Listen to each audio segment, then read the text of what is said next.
कभी आपने जंगलों को बोलते हुए सुना है? नहीं? तो आइए मैं आपको एक जनजाति की कहानी सुनाता हूँ। एक ऐसी जनजाति जो हजारों सालों से जंगलों की सांसों में बसी है, जो पहाड़ों की छाँव में पली, नदियों के संग बड़ी हुई। नाम है भील।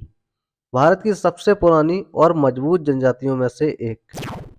भील जनजाति का इतिहास आज की किताबों में नहीं, बल्कि जंगल की मिट्टी, तीर कमान और लोक गीतों में बसा है।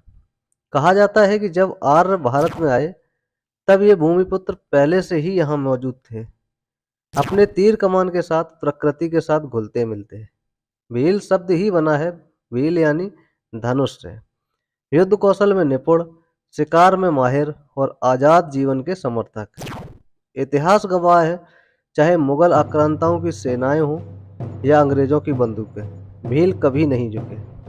16वीं शताब्दी की रानी दुर्गावती भी एक भील योद्धा थी, जिन्होंने मुगलों से आखिरी सांस तक युद्ध किया। और फिर 19वीं सदी में एक नाम गूंजा, टंट्या भील, जिसे लोग भारतीय रॉबिन हुड कहते हैं, अमीरों से छीनकर गरीबों में बांटने वाला। उसका नाम आज भी आदिवासी बच्चों की लोरियों में लिया जाता है। भील जनजाति के लिए जंगल केवल एक संसाधन नहीं, वो तो माँ है, रक्षक है, मंदिर है। महुआ, बांस, तेंदू के पत्ते, शहद हर पेड़ से रिश्ता है।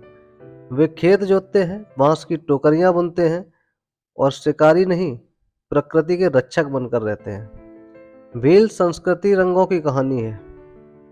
उनके शरीर पर बने टैटू, हर निशान एक कहानी है, विवाह की, प्रेम की, देवताओं की।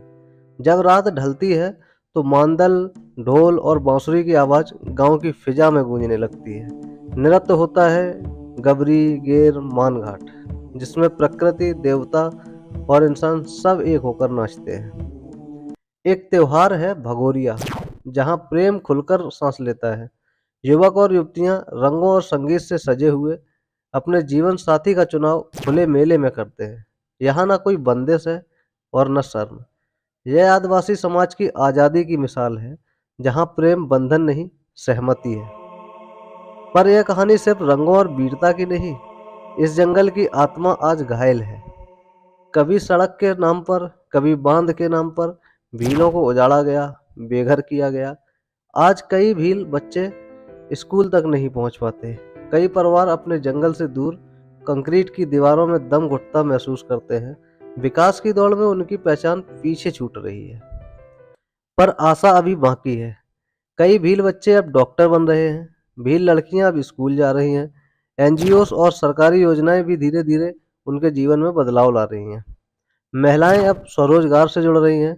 हाथ से बने उत्पाद, बांस के सामान, जड़ी बूटी की दवाएं अब बाजार तक पहुंच रही हैं।